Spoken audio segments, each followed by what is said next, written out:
नमस्कार दोस्तों। आज हम जिस घटना की बात करने जा रहे हैं वह सिर्फ एक देश या एक इलाके की खबर नहीं है, बल्कि ऐसी घटना है जिसने पूरी दुनिया को हिला कर रख दिया है। मध्य पूर्व में जो कुछ हुआ वह इतिहास के सबसे खतरनाक और निर्णायक मोड़ों में से एक माना जा रहा है। रिपोर्ट्स के अनुसार अमेरिका और इजराइल के संयुक्त हवाई हमलों में ईरान के सर्वोच्च नेता अयातुल्ला अली खामनेई की मौत हो गई है। इसके बाद ईरान में 40 दिनों के राष्ट्रीय शोक और 7 दिनों के सार्वजनिक अवकाश की घोषणा की गई है। यह खबर जैसे ही सामने आई, पूरी दुनिया में हलचल मच गई। शेयर बाजार गिरे, तेल की कीमतें उछल गई और हर देश की नजरें मध्य पूर्व पर टिक गई। आयतुल्ला अली खामनेई सिर्फ ईरान के नेता नहीं थे, बल्कि पिछले 4 दशकों से वे ईरानी सत्ता व्यवस्था की रीढ़ माने जाते थे। 1979 की इस्लामी क्रांति के बाद ईरान जिस दिशा में आगे बढ़ा, उसमें खामनेई की सोच, उनकी विचारधारा, उनका नियंत्रण सबसे अहम रहा। वे 1989 से ईरान के सुप्रीम लीडर थे और देश की सेना, रिवॉल्यूशनरी गार्ड, न्यायपालिका और मीडिया सब पर उनका अंतिम अधिकार माना जाता था। पश्चिमी देशों, खासकर अमेरिका और इजराइल की नज़र में खामनेई वह शख्स थे जो पूरे मध्य पूर्व में अमेरिका विरोधी और इजराइल विरोधी धुरी को चला रहे थे। रिपोर्ट्स के अनुसार यह हमला 28 फरवरी 2026 की सुबह हुआ, जब अमेरिका और इजराइल ने एक संयुक्त सैन्य अभियान शुरू किया। इस अभियान को इजराइल ने ऑपरेशन रोरिंग लोयन और अमेरिका ने ऑपरेशन एपिक फ्यूरी का नाम दिया। बताया गया कि सैकड़ों लड़ाकू विमानों और मिसाइलों के जरिए ईरान के कई सैन्य ठिकानों को निशाना बनाया गया। तेहरान, इस्फहान, तबरीज और कई अन्य शहरों में जोरदार धमाकों की आवाजें सुनी गई। ईरान के एयर डिफेंस सिस्टम को पहले ही घंटों में कमजोर कर दिया गया, ताकि आगे के हमले बिना रुकावट के किए जा सकें। कुछ रिपोर्ट्स में दावा किया गया कि इसी हमले के दौरान तेहरान स्थित उस कंपाउंड को भी निशाना बनाया गया जहां खामनेई रहते और काम करते थे। शुरुआत में ईरान की तरफ से इन दावों को खारिज किया गया और कहा गया कि सुप्रीम लीडर सुरक्षित हैं।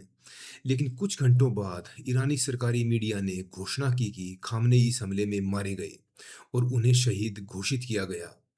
इसके साथ ही 40 दिनों के राष्ट्रीय शोक का ऐलान किया गया। यह खबर ईरानी जनता के लिए बड़ा सदमा थी, क्योंकि दशकों से वही देश का चेहरा और आवाज माने जाते थे। इसके अलावा ईरान के सरकारी मीडिया की रिपोर्ट्स के अनुसार इन हमलों में खामनेई के परिवार को भी भारी नुकसान पहुंचा है। बताया गया कि उनकी बेटी, दामाद और पोती की भी अमेरिका इजराइल के हमलों में मौत हो गई है। साथ ही रिपोर्ट्स में यह दावा किया गया है कि ईरान के रक्षा मंत्री भी इस एयर स्ट्राइक में मारे गए। अगर ये खबरें पूरी तरह सही हैं, तो यह सिर्फ एक सैन्य कार्रवाई नहीं, बल्कि ईरान के राजनीतिक और पारिवारिक नेतृत्व पर बहुत बड़ा आघात है। ऐसी घटना देश के भीतर भारी गुस्सा और अस्थिरता पैदा कर सकती हैं और इसका प्रभाव ईरान के बाहर अन्य देशों तक भी फैल सकता है। अमेरिकी राष्ट्रपति डोनाल्ड ट्रंप ने भी इस घटना पर बयान दिया और कहा कि यह एक बड़ा संयुक्त अभियान था, जिसका मकसद ईरान की सैन्य क्षमताओं और नेतृत्व को खत्म करना था। उन्होंने सोशल मीडिया पर लिखा कि खामनेई इतिहास के सबसे खतरनाक लोगों में से एक थे और अब वे दुनिया के लिए खतरा नहीं रहे। ट्रंप ने यह भी दावा किया कि अमेरिकी इंटेलिजेंस और एडवांस ट्रैकिंग सिस्टम की मदद से यह ऑपरेशन संभव हो पाया है। इजराइल के प्रधानमंत्री बेंजामिन नेतन्याहू ने भी कहा कि ईरान के शीर्ष नेतृत्व को खत्म करना इजराइल की सुरक्षा के लिए जरूरी था। इन बयानों के बाद माहौल और भी ज्यादा तनावपूर्ण हो गया। ईरान ने इसे सिर्फ अपने नेता की हत्या नहीं, बल्कि अपनी संप्रभुता पर भी सीधा हमला बताया। ईरानी संसद में अमेरिका और इजराइल के खिलाफ तीखे बयान दिए गए और बदले की कार्रवाई की बात कही गई। इसके तुरंत बाद ईरान ने भी जवाबी हमले शुरू किए। रिपोर्ट्स के अनुसार ईरान ने इजराइल की तरफ मिसाइलें और ड्रोन दागे, जिनमें से कुछ को इजराइल के एयर डिफेंस सिस्टम ने रोक लिया, लेकिन कुछ हमले इजरायली शहरों तक पहुंच गए। इस युद्ध में सिर्फ ईरान और इजराइल ही नहीं, बल्कि अमेरिका और खाड़ी देश भी सीधे तौर पर प्रभावित हुए। ईरान ने दावा किया कि उसने खाड़ी में स्थित कुछ अमेरिकी सैन्य ठिकानों को निशाना बनाया है। इराक, कुवैत, बहरीन और कतर जैसे देशों में अमेरिकी बेस हाई अलर्ट पर चले गए। कुछ जगहों पर मिसाइल या ड्रोन गिरने की खबरें भी आई। हालांकि नुकसान को लेकर अलग-अलग दावे किए गए।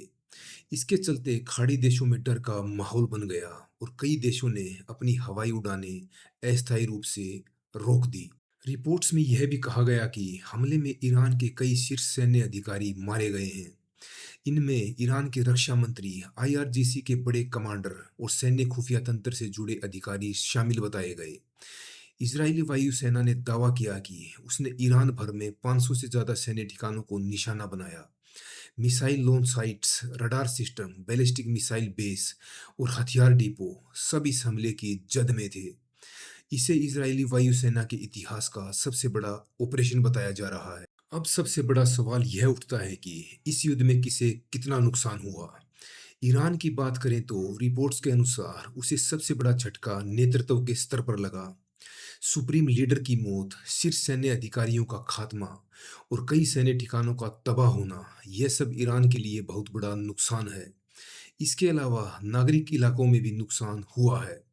कई इमारतें तबाह हुई, सैकड़ों लोग मारे या घायल हुए और हजारों लोग बेघर होने की खबरें सामने आई। इजराइल को भी नुकसान से पूरी तरह सुरक्षित नहीं कहा जा सकता। ईरान के जवाबी हमलों में कुछ इजरायली शहरों में आग लगने, इमारतों के क्षतिग्रस्त होने और नागरिकों के घायल होने की रिपोर्ट्स आई हैं। हालांकि इजराइल का दावा है कि उसका एयर डिफेंस सिस्टम काफी हद तक सफल रहा और बड़े नुकसान को रोका गया। इसके बावजूद लगातार सायरन, बंकरों में छिपते लोग और डर का माहौल इजरायली समाज पर गहरा असर डाल रहा है। अमेरिका की बात करें तो उसे सीधा नुकसान सीमित बताया जा रहा है, लेकिन रणनीतिक और राजनीतिक स्तर पर अमेरिका भी इस युद्ध में गहराई से फंसा हुआ है। खाड़ी में उसके सैन्य ठिकानों पर खतरा बढ़ गया है। सैनिकों की सुरक्षा एक बड़ा मुद्दा बन गई है और अमेरिकी जनता के बीच इस युद्ध को लेकर सवाल उठने लगे हैं।